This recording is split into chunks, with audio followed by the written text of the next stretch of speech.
안녕하십니까? 예, 오늘 저는 사무엘상 1장에 있는 내용을 본문으로 해서요. 눈물이 흐르고 슬퍼져 부르짖는 나의 기도라는 제목으로 함께 말씀을 나누겠습니다. 영어에 울다라는 단어가 세 가지가 있어요. 사무엘상 1장을 보다 보니까 weep, grieve, and cry 이 세 단어가 눈에 들어왔었습니다. 눈물 흘렸던 한 여인, 그리고 그 옆을 지키는 남편이지만 이 남편의 눈 밖에 혼자 기도했던 한 여인의 이야기를 함께 나누겠습니다. 여러분들 살면서 나의 의지와 상관없이 내 삶이 꼬여 들어갔을 때 있나요? 아니면 잘 될 것 같은 생각 속에 살다가 뭔가 힘들어져서 계속 불평하거나 힘들어졌던 그런 경험들 살다 보면 있을 겁니다. 인생이 다 그런 거더라고요. 어, 그것이 젊었을 때는 어떤 사고나 사건으로 나타났지만 이제 나이가 들어갈 때는 통제할 수 없는 내 건강이나 여러 가지로 나타나는 것들도 보고요. 이런 내가 어떻게 할 수 없는 그 상황 속에 오해받고 차별받고 힘들어졌던 그 상황에 있었던 한 여인이 있었습니다. 바로 그 여인은 사무엘상 1장 1절로 2절에 보면 이 엘가나의 아내 한나였습니다. 이 한나는 한 남편의 아내였습니다. 그런데 왜 차별을 받냐면 이 엘가나에게 두 아내가 있는데 한나와 브닉나 중에 한나에게만 누가 없었어요? 자식이 없었어요. 요즘은 이런 말 함부로 하면 안 되지만 옛날에만 해도 옛날도 아니었던 것 같아요. 저희 결혼했을 때만 해도 언제 빨리 애 낳냐 막 이런 얘기 어른들이 하셨고요. 그리고 참 신기한 게 한국 문화는 아이를 낳으면 어른 대접하듯이 막 이렇게 사람을 대해주더라고요. 근데 실제 이 당시 농경 사회에서는 여자가 아이를 낳고 못 낳고는 그 삶이 축복과 저주로 나눠졌던 그런 기준이 있었습니다. 근데 엘가나는 참 신기하게도 자신의 아이를 낳은 분이나보단 한나를 사랑했습니다. 어쩌면 여러분들 자식을 키워볼 때도 누군가 사랑할 때도 더 부족한 사람에게 관심이 가듯이 그런 정말로 진실한 믿음과 사랑을 갖고 있었던 사람이 이런 사람 아닌가 모르겠습니다. 아이가 없어서 내가 어떻게 할 수가 없는데 그 안에서 어떤 차별과 냉대, 고통들 그런 상황 속에서 해결되지 않는 문제로 수년 동안 그녀는 힘들어했습니다. 그리고 그녀가 선택했던 것은 실로라고 하는 곳에 가서 그녀는 기도했습니다. 오늘 사무엘상 1장과 2장, 오늘 1장의 내용들을 살펴보겠지만 그 내용에는 한 여인의 해결할 수 없는 문제에 대한 절규와 기도가 담겨 있습니다. 혹시 여러분 얼마나 절박한 기도를 한번 해보셨습니까? 한 사람의 생명을 놓고 기도하는 것만큼 절박한 건 없습니다. 저희도 경험했던 것은 자녀가 아파서 막 이렇게 밤새면서 이렇게 아플 때 기도했던 경험들. 부모님의 생사가 오락가락 할 정도로 힘들었던 상황 속에서 기도했던 것들만큼 더 이렇게 힘들었던 건 없었어요. 간절했었습니다. 오늘도 이 한나는 기도하는데 낳아준 생명이 아니라 낳고 싶은 생명에 대해서 기도하고 있습니다. 근데 그것이 마음대로 되지 않아서 그렇게 눈물 흘리고 슬퍼하는데 그 주변에 있는 사람들은 그녀의 눈물을 아는 듯 모르는 듯 그렇게 하고 있었습니다. 이 한나가 그래서 그녀의 기도를 위해서 선택한 곳이 실로였고 제사장이 있는 곳이었고 엘리가 있는 그곳에서 하나님 앞에 자신의 문제를 내려놓습니다. 자신의 문제는 무엇이었냐? 뭘 해도 되지 않는 슬픔이었습니다. 그 많은 슬픔에 빠져서 그녀는 하나님 앞에 기도하러 왔습니다. 기도가 목적이 아니라 슬픔의 문제를 해결하고 싶었고 안 되는 것을 해결하고 싶었습니다. 그녀가 그녀에게 처한 그 상황들은요, 아이를 낳을 수 없었던 현실적인 한계와 아이를 낳지 못해서 생겼던 차별적 대우와 눈치로 인한 고통과 그리고 그렇게 지속적으로 상처받으면서 내적으로 고통 가운데 지쳐있는 그 자신의 상처받은 아픈 영혼이 그녀의 실제의 모습이었습니다. 그래서 그녀는 이렇게 힘든 현실 속에 가만히 앉으니 눈물이 나요. 그냥 흘러요. 윗이란 단어가 눈물 흘리면서 그냥 우는 거예요. 그런데 하루 이틀이어야죠. 안 되고 안 되는데 하루 이틀이어야죠. 그 시간들이 누적이 되다 보니까 마음에 근심과 슬픔이 막 쌓여요. 생각도 부정적으로 바뀌고 그래서 그녀가 그 속에 눈물이 한이 맺혀서 흘러내리는 것이 그리브라고 하는 그 단어처럼 하염없이 눈물이 흐르고 마음이 힘들고 지쳐있는 그 상황 속에 야, 이렇게 저렇게 해도 안 되는데 어떻게 할까? 하나님의 뜻이 있는 것일까 없는 것일까? 내가 풀어가는 이 삶 속에서 이게 도대체 어떻게 되는 것인가? 이 상황이 나를 발목 잡아서 이렇게 내 한평생 끝나는 거 아닌가라는 그 한계점에서 이 여인이 선택합니다.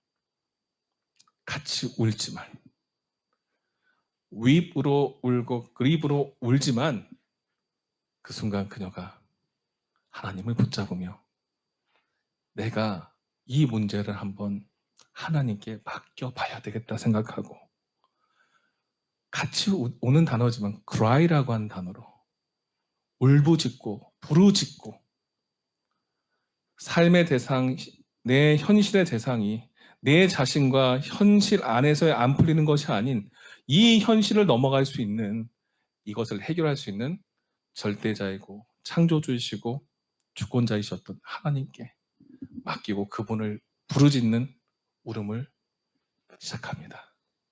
바로 오늘 그 장면이 한나가 마음이 괴로워서 여호와께 기도하고 통곡했다라는 말입니다. 마음이 괴로웠다는 말은 이 영어 성경에 이렇게 나와 있어요. 그녀의 영혼이 쓴 쓴맛으로 쓴 것으로 바뀌어 있었다는 겁니다. 무슨 말이에요? 마음이 썩어 뭉들어져서 그녀의 생각과 삶 속에는 매우 부정적인 것밖에 없어서 더 이상 해결할 수 없고 회복될 수 없는 그 상황 속에서 그가 선택했던 하나는 바로 하나님 앞에 울며 기도하는 것이었어요. 그리고서 그 기도 속에 이런 내용을 담습니다. 주님, 저를 기억해 주세요. 저 이렇게 비천하게 멸시받고 누구도 인정하지 않지만 잊지 마시고 기억해 주세요. 사무엘상 1장 11절에는 이런 얘기합니다. 주님, 저 기억해 주시는데 제 고통 돌봐주시고 저 기억하시고 저 잊지 마시고 저에게 이 현실 속에 안 되는 아들 하나 낳아주십시오. 그 아들 하나, 그 생명 하나 허락해 주시면 제가 이 아이를 주님이 원하시는 일에 드리겠으니 주님, 저를 잊지 마십시오. 이 한마디를 가지고 이 한나는 하나님께 기도합니다. 그리고 한나는 그 기도 속에 자신의 온 마음을 담아서 내 존재를 잊지 않는 증거를 생명 허락해 주시고 그 생명을 통해 다시 한번 제가 주의 일을 행할 테니 이 현실 속에 저를 다시 한번 기억되는 존재로 만들어 주십시오.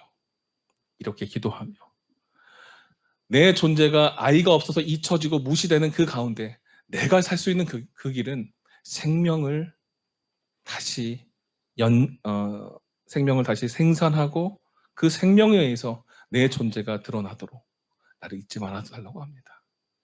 혹시 여러분 이런 그림 보셨습니까? 노란 리본. 어떤 의미를 갖고 있죠? 우리를 기억해 달라고요. 사람들이 참사가 나거나 그럴 때 그냥 이름 모르게 죽었던 그들의 이름을 기억해 달라고 이런 리본들을 붙여 놓습니다. 어느 누구도 모르지만 그 부모는 알고요. 그의 가족을 압니다. 세상에 누구도 이 여인을 모르지만, 이 아픔을 모르지만 하나님, 저 기억해 주십시오. 주님 뜻대로 한번 살고 싶은데 잘 되지 않습니다. 그리고 그녀는 자신의 그 모습을 기도하는데 자신의 모습이 어떻게 비춰졌는지는 성경이 이렇게 나옵니다. 그녀가 스스로 이 엘리 제사장에게 자신의 모습을 표현할 때 저는 마음이 슬픈 여자입니다라고 얘기합니다.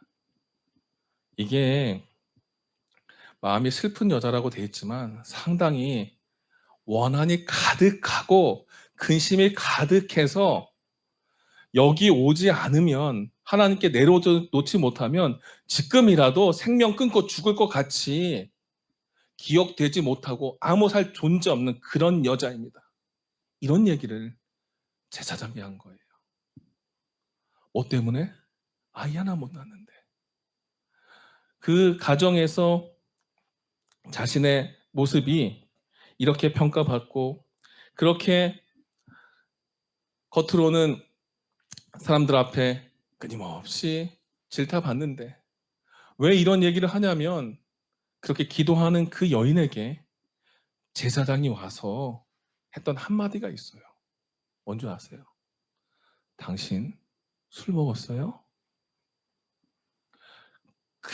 근심과 생명에 대한 애착을 갖고 기도하는 그 여인에게 제사장이 와서 얘기했던 한마디는 당신 술 먹었어요? 하지만 이 여인은 겉으로는 아이도 없고 겉으로는 술 취한 것처럼 기도하는 모습 속에 어느 누구에게도 인정받지 못했지만 그녀의 마음은 이런 마음이었어요. 속으로 inner heart 그녀의 마음 속으로 진심을 다해 기도했습니다. 여러분들의 아픔, 여러분들의 슬픔, 잘 풀리지 않는 내 인생의 어떤 어려움들 어느 누구도 모릅니다. 표현할 수도 없습니다. 기도 한들 되는 것 같지 않습니다. 수년 동안, 십수년 동안 해결되지 않았던 문제들 속에서 이 한나는 기도하는 그 모습조차도 오해받고 그 속에서 질타를 받았지만 성경에선 그녀가 끊임없이 속으로 하나님 앞에 기도했고 하나님 앞에 그녀의 인생에 자신을 쓰시기로 했던 자신의 삶을 구분하시고 거룩하게 하시기로 하셨던 하나님의 목적이 포기되지 않도록 그의 영적인 움직임을 inner heart, 그녀의 마음속에 자신의 온 마음을 다해서 움직였다고 얘기합니다. 그리스도인의 행복한 삶의 비밀이라는 책이 있습니다. 그 책에는 이렇게 기록되어 있습니다. 당신은 마음자리 저 깊은 곳에 자신이 경험하는 삶의 자신의 삶이 성경적이지 않으면 압니다. 그 삶이 성서적이지 않고 지속적으로 발전하지 않아서 지칠 대로 지친 당신이 간절히 바라는 종교적 삶은 고작해야 금세 죄짓고 회개하는 실패와 승리를 되풀이하는 것입니다. 새로운 시작은 언제나 반복되는 실패와 회개로 끝나고 그것은 당신의 신념이 되어버렸습니다. 그리스도인의 삶 속에서 우리가 늘 경험하는 것, 새롭게 되면 다시 한번 자만하고 교만하고 다시 한번 무너지고 다시 한번 하나님께 세우시면 이렇게 지속되는 이 악과 선의 순환고리 안에서 우리가 낙담되고 지쳐있고 힘들어지는 그 상황 속에서도 하나님께서는 이 책에선 우리가 행복해질 수 있는 그 길을 가르쳐 줍니다. 근데 적어도 한나는 여기서 말하는 우리들의 일반적인 교인들의 삶 속에서의 아픔과 슬픔보다 더 큰 고통 속에 있었다는 거죠. 그리고 이런 지친 여인이 견뎌서 이제 하나님께 부르짖습니다. 그리고 그녀가 눈물과 슬픔 속에 견딘 뒤에 여기에서 헤어나와야 되겠다 생각하고 자신의 문제를 온전히 하나님께 맡깁니다. 왜 맡기냐면 내가 1년이고 2년이고 3년이고 안고 있었는데 해결되지 않는 거죠. 내 몫이 있고 하나님의 몫이 있다는 것을 알았습니다. 내가 할 수 있는 것은 다 했다는 것을 기억하면서 하나님이 하실 걸 내가 아직 더 열심히 더 간절히 묻지 않았네. 그리고 그녀가 부르짖는 겁니다. 어떻게 부르짖느냐? 오늘 저는 이 이야기를 하고 마치겠습니다. 그녀의 첫 번째 부르짖는 것은 부르짖기 위해서 그녀는 부르짖는 그 장소를 어디로 가져갔냐면 거룩한 곳으로 갔습니다. 세상의 여러 사람들과 고만고만한 사람들에게 자신의 문제를 내려놓지 않았습니다. 왜요? 모든 것을 아시는 하나님이 해결해 줄 수 있으니까요. 학교에 있으면서 학생들을 상담할 때 여러 선생님들이 이런 얘기하는 걸 들었습니다. 이 아이들이 자신의 문제를 친구들에게 상담을 하는 거죠. 근데 그 친구도 아는 게 별로 없으니 상담을 들어서 마음은 편한데 해결되지 않고 계속 도는 거죠. 근데 그것을 선생님께 갖고 와서 그 안에서 잘 해결하는 여러 경우들을 보면서 한 선생님이 제게 그런 얘기를 했었습니다. 애들 문제가 애들에게 가고 고만한 사람이 고만한 사람에게 얘기한들 해결되지 않는 게 많습니다. 조금 더 살아보고 좀 더 안 사람이 그 아이들에게 먼저 손뻗어 줄 때 그 사람이 살 수 있다는 거죠. 우리는 세속적인 삶에 살고 있지만 우리가 세속 안에 있지만 우리는 하나님께서 선택한 성도이고 하나님의 사람입니다. 그러기에 하나님께서는 우리가 세상 속에서 어려움을 당할 때 같은 방법, 같은 사람이 아닌 구분된 장소와 구분된 곳에 와서 한 번이라도 하나님이 임재해서 움직일 수 있도록 하나님의 몫을 하나님께서 가져갈 수 있도록 그 움직임을 해야 된다고 이야기합니다. 그래서 한나는 해결되지 않는 문제를 위해서 하나님 있는 장소로 갔습니다. 새학기가 시작되고 학생들도 공부에 대한 여러 가지 스트레스가 있을 거고요. 선생님들도 이 아이들을 가르칠 많은 고민들을 합니다. 그런데요, 고민하고 걱정하는 것은 세상 누구나 할 수 있습니다. 똑같이 정보를 공유하는 것도 누구나 할 수 있습니다. 근데 그것을 거룩하신 주님이 계신 그곳에서 하나님 앞에 내려놓고 할 수 있는 건 하나님의 백성만 할 수 있습니다. 해결되지 않는 그 문제를 위해서 한나는 그렇게 움직였어요. 우리가 꼬이고 힘들고 지친 내 삶 속에서 하나님을 만나러 먼저 그 장소로 찾아가고 움직일 수 있는 그런 하나님의 종이 되기를 바랍니다. 그리고 두 번째, 그녀의 부르짖는 그 자세입니다. 그녀는 하나님께 기도할 때 이렇게 기도하지 않았어요. 하나님, 제가 여기까지 올 때까지 이거 해봤고 이거 해봤고 이거 해봤는데 안 됐어요. 이렇게 얘기하지 않았어요. 주님, 저는 비천한 여인입니다. 이게 비천하다는 말이 번역하는 단어에 따라서 부정적으로는 비천하고 헐벗고 없는 단어지만 좋은 번역을 할 땐 humble이라는 단어는 이 겸손이라는 뜻도 있습니다. 내 자신을 하나님 앞에 무지하게 낮췄어요. 저 너무너무 아무것도 없고 할 수 없습니다. 자기가 해봤던 시도에 대해서 어떤 것도 얘기하지 않았어요. 왜냐하면 하나님 앞에 그건 아무 의미가 없으니까. 주님 앞에 그녀가 했던 것은 I can't do anymore. 난 어떤 것도 I can't. 어떤 것도 할 수 없었습니다. 그리고 해봐도 안 됐습니다가 아니라 난 어떤 것도 할 수 있는 용기가 없었습니다. 해결한 것이 없으니까요. 그러니 이 자리에 당신만이 해결할 수 있으니 그 속에 함께 임해 주십시오. 주님이 내 삶의 그릇에 담기도록 먼저 낮아지는 부르짖음의 자세를 받았습니다. 하나님, 나 이만큼 해놨는데 안 돼요. 해결해 주세요. 해결 안 됩니다. 기도 응답을 받아보니 다 포기하고 처절하게 내가 망가질 때 하나님이 응답해 주시더라고요. 무엇인가 하나님의 임재를 알고서 그 하나님의 뜻을 알 수 있는 그 타임에 하나님은 임재하십니다. 그렇기 때문에 우리가 하나님 앞에 우리의 신앙을 반응할 때 먼저 다져줘야 됩니다. 이 한나는 그래서 낮아진 그 모습으로 하나님 앞에 모든 걸 간구했습니다. 그리고 기도하는, 부르짖는 그 모습은 쏟아내는 것입니다. 패션이라는 단어는 우리가 뭐 열정이라는 단어로 뭐 쓰기도 하지만 완전히 안에 있는 것을 다 쏟아내는 것을 이야기합니다. 겉으로는 매일 매순간 같은 제목으로 기도합니다. 하지만 많은 시간 기도했다고 양이 작다고 해서 모든 것이 이루어지는 것은 아니지요. 공부도 학습량이 늘어나면 어느 정도는 성장하지만 그 학습량이 아무리 늘어날 때 성장이 안 되는 그 턱이 있습니다. 학습의 질을 높여야 되고요. 신앙도 마찬가지예요. 교회를 오랜 시간 나오고 많은 시간 봉사하는 것 이상으로 해야 되는 것이, 내가 하나님과 함께 되기 위해서, 그분의 마음을 알기 위해서 내 삶을 거기에 쏟아내는 것이 필요합니다. 그 쏟아내는 것이 무엇이냐? 시간으로, 달란트로, 아니면 여러 가지 내가 갖고 있는 상황 속에서 그것으로 내가 하나님을 붙잡기 위한 간절한 시도들을 하는 겁니다. 이 여인은 주님께 얘기했어요. 생명을 얻고 싶은데 늦게 얻은 아이면 더 귀할 텐데 그 아이를 주시면 내가 키우겠다고 해요? 아니죠. 하나님께 갖다 드릴게요. 젖될 때 갖다 놨대요. 성전에. 이것이 해석에 따라서 뭐 3살 때다, 5살 때다, 7살 때다, 13살 때다 여러 가지 있지만 예나 신의 얘기를 봤을 때 진짜 젖대고 갖다 놨어요. 이게 쉽겠습니까?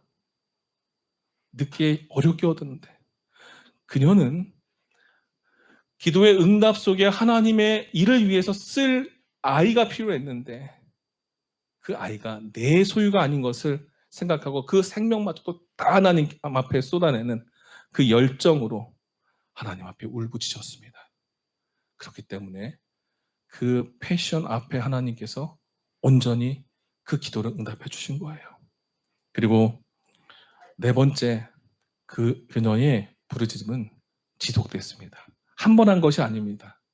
꾸준했습니다. 오늘 내일만 하는 것이 아니라 완전히 버티고 그리고 완전히 이루어질 때까지 붙잡고 있었습니다.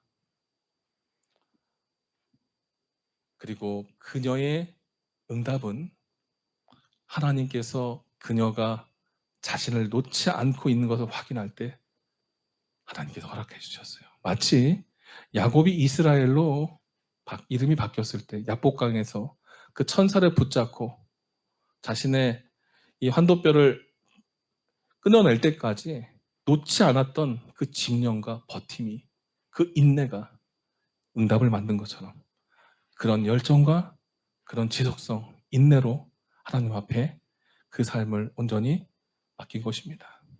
그리고 5번째 부르짖음은 진정성을 가지고 있습니다. 어떤 진정성이냐면 자녀 얻는 것만이 내 목적이 아니에요, 하나님. 이 아이를 통해서 누구의 일을 하고 싶다는 거예요? 주님의 일을 하고 싶습니다. 내 마음에 내가 못한 것 더 이어서 할 수 있는 아이가 필요한데요, 하나님. 진실한 마음으로 기도하면서 이기적인 내 자신의 모습을 버리고 삶을 던진 것입니다. 그리고 그 속에서 하나님께 서원하지요. 그래서 약속을 갖고 부르짖습니다. 그 아이 주님께 드릴 테니, 나실인으로 드릴 테니 이 아이 보내주십시오. 이렇게 기도하며 이 여인은 하나님 앞에 온전히 그 삶을 붙잡고 부르짖습니다. 이렇게 그 삶을 살려달라고 하는 아우성과 부르짖음 속에 바로 눈물과 가슴이 썩어 뭉들어지는 그 아픔 속에 그 문제가 해결됐던 것입니다. 우리 인생에 해결되지 않았던 문제 속에 아직 우리가 답을 받지 못했다면 어쩌면 이런 우리의 삶의 원칙들이 부족하지 않았을까 생각합니다. 낮아지고 간절한 마음으로 내 모든 걸 쏟아내서 기도했으면 좋겠습니다. 근데 문제는 이것만이 아니에요. 이렇게 정말 FM대로 기도하고 하나님 붙잡았는데 하나의 시험이 항상 있습니다. 기도하는 자, 말씀대로 사는 자에게는 항상 뭐가 있어요? 문제가 한 번씩 옵니다. 그걸 우리 시험이라 하죠. 그래서 여기에 7번째 모습이 부르짖음의 왜곡이 한 번씩 있습니다. 남들이 오해하는 겁니다. 이렇게 가슴 아픈 모습으로 기도하는데 기껏해서 제사장이 와서 목사가 와서 성도에게 뭐라고 한 거예요? 술 먹었어요? 술 취했어요? 왜 교회에서 술 먹고 술주정해요? 이런 말 하는 거예요. 이것을 그녀는 자신의 부르짖음에 대한 오해와 왜곡이 있더라도 하나님을 향한 진실된 마음과 그 기도의 모습을 포기하지 않았습니다.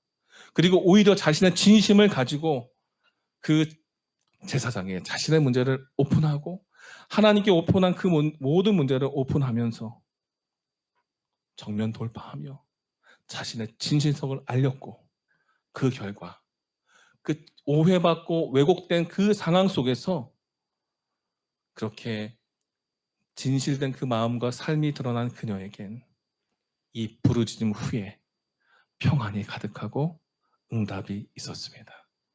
그래서 이 엘리는 이 여인에게 뭐라고 하죠? 평안히 가라.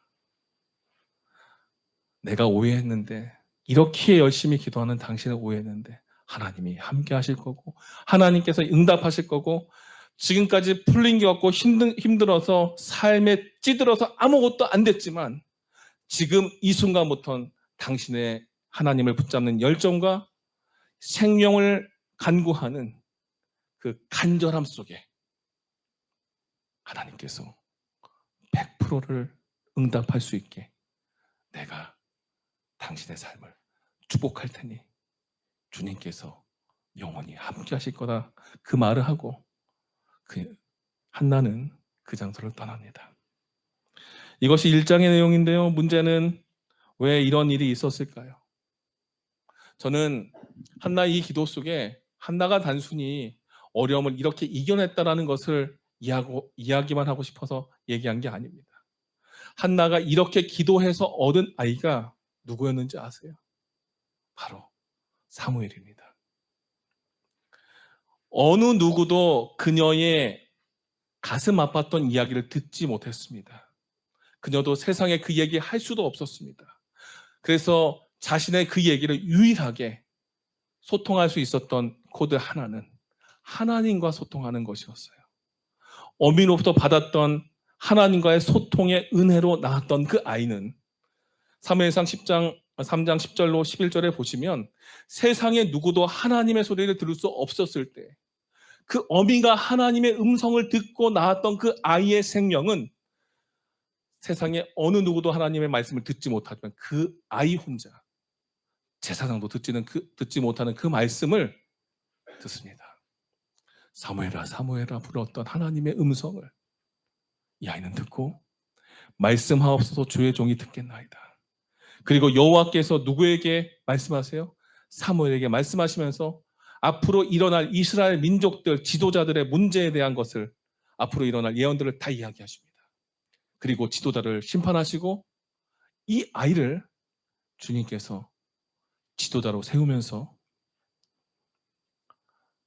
여호와의 선지자 그 당시 마지막 사사였고 그 당시 하나님의 선지자로서 일을 감당할 수 있게 그 사무엘을 세우면서 어두웠던 세상에 어느 누구도 할 수 없던 그 일을 가장 무능하고 인생이 꼬이고 힘들었던 한 여인, 비천한 한 여인의 아이가 만들었던 것입니다. 하나님의 일은 하나님이 하시는 겁니다. 우리가 만든 스펙과 우리의 노력이 아닌 하나님을 붙잡는 간절한 부르짖음 속에 만들어집니다. 우리의 환경이 어렵다면, 우리에게 맡겨진 아이들이 어렵다면, 내 인생이 잘 풀리지 않는다면 그것이 하나님께서 역사할 수 있는 가장 중요한 하나님께서 주신 기회인 것을 기억하십시오. 어려움 속에 성장한 아이가 어려움을 알고 더 큰 역경 속에서 더 크게 올라갈 수 있는 첫 번째 기회를 먼저 잡을 수 있습니다. 하나님께서는 한나에게 주었던 그 부르짖음이 그 여인에게 쌓였던 어둠과 공포와 인생의 환란 속에 있는 저 구렁텅이에서 빠져나가고 싶었던 간절한 절규였지만 우상 숭배와 여러 가지 삶의 문제 속에 하나하나 무너져 갔던 이스라엘 백성들이 유일하게 하나님과 연결될 수 있는 그 통로를 이런 비천한 여인을 통해서 만드셨던 것을 기억하시기 바랍니다. 우리가 어떤 것을 하는 것이 아닙니다. 우리는 단순히 하나님의 도구가 되어서 하나님께서 이루시고자 하시는 그 일을 하는 겁니다. 한나도 자신이 잘해서 뭘 먹어서 어떤 걸 해서 아이를 낳은 것이 아니라 하나님께서 역사하셨던 그 역사로 말미암아 한 아이를 얻었습니다. 그리고 그 아이는 어렵게 얻었지만 유일한 하나님의 사람으로 지도자로 움직였습니다. 우리는 우리에게 맡겨진 아이들이 있습니다. 그리고 우리에게 주어진 우리들의 인생과 그 삶이 있습니다. 쉽지 않죠. 어렵지요. 점점 한 해가 지나갈수록 만나는 아이들은 점점 어려워집니다. 하지만 그 역경과 어려움 속에서 다뤘던 그 아이들이 우리들의 부르짖음과 그들이 향한 진실된 사랑과 진심 어린 그 마음을 예수님을 통해서 알게 된다면 우리들의 부르짖음 속에 터치된 아이들 하나하나는 분명히 사무엘처럼 이 시대의 중요한 사람들로 만들어질 겁니다. 그리고 우리는 이 시대에 부르짖는 한나 같은 사람으로 이 자리에 섰습니다. 오늘 우리에게 맡겨진 이 부르심의 사명 속에 우리 선생님들 힘들지만 한 해를 살아가시는 그 길에 눈물 흘리고 가슴 아프고 너무 힘들지만 여러분들의 그 아픈 마음을 오직 주님이 아신다는 거 기억하십시오. 여러분들의 고민과 눈물과 헌신이 존재 자체가 없었던 아이가 사무엘이 된 것처럼 존재 그 가치조차 없었던 아이들이 정말로 소중한 아이들로 바뀔 겁니다. 우리 아이들도 이 안에서 더욱더 멋진 하나님의 종들로 바뀔 겁니다. 오늘 2023학년으로 시작하는 첫 번째 이 안식일이 시작되는 시간, 우리의 마음이 그런 간절한 마음을 가지고 주님 앞에 서기를 바라며 말씀을 마치겠습니다.